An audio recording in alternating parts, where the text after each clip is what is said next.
Hello my dear students.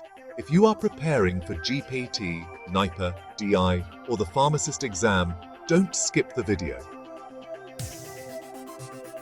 Welcome to Fundamental Pharmacy.